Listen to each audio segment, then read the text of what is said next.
जय महाराष्ट्र मित्रांनो, तर आज आम्हाला मासे खायची इच्छा झाली होती म्हणून आम्ही आळंदी साईडला मरकळची इथं म्हणून एक हॉटेल आहे जय भवानी, तिकडं मासे खायला चाललो आहे.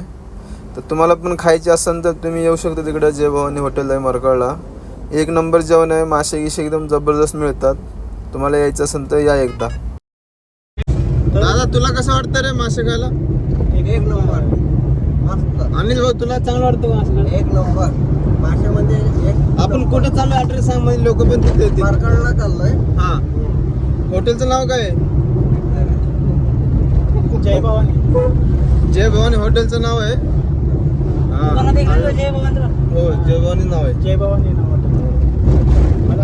तिथं मासे लई कडक मिळतं बरं का. आणि तिथं तुम्ही प्यायची खायची सोय आहे, एकदम आपलं गावात बसल्यासारखं असतं. तुम्ही पुण्यात जर राहत असाल तर तुम्ही एकदा आळंदी साईडला मरकळला एकदा व्हिजिट करा. जय भवानी हॉटेल आहे, मासे गिशे लई चांगले मिळतात. एकदा येऊन बघा तुम्ही. मित्रांनो, आम्हाला ऑलरेडी लय उशीर झालाय म्हणून आम्ही आता सुसानवाडी गाडी पळवतोय. हे बघा आमचं कसं गाडी पळतंय. सध्या 60ची स्पीड आहे बघा तुम्ही. हे बघा झापक झुपक करत चाललो आम्ही. राहुल थोडा घाटात सावकाश जाऊ दे, नाही तर टांगा पलटी घोडा फरार नको व्हायला. बघा तुम्ही, हे बघा हॉटेल आमचं. बरोबर म्हणलं ना.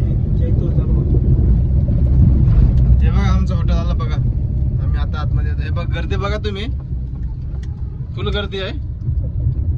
हे बघा आलं आमचं हॉटेल. डिंगडांग डिंगडांग. जा पुढे पुढे पुढे जाऊ दे. माझं मच्छी खायला आले ते दिसलं ना.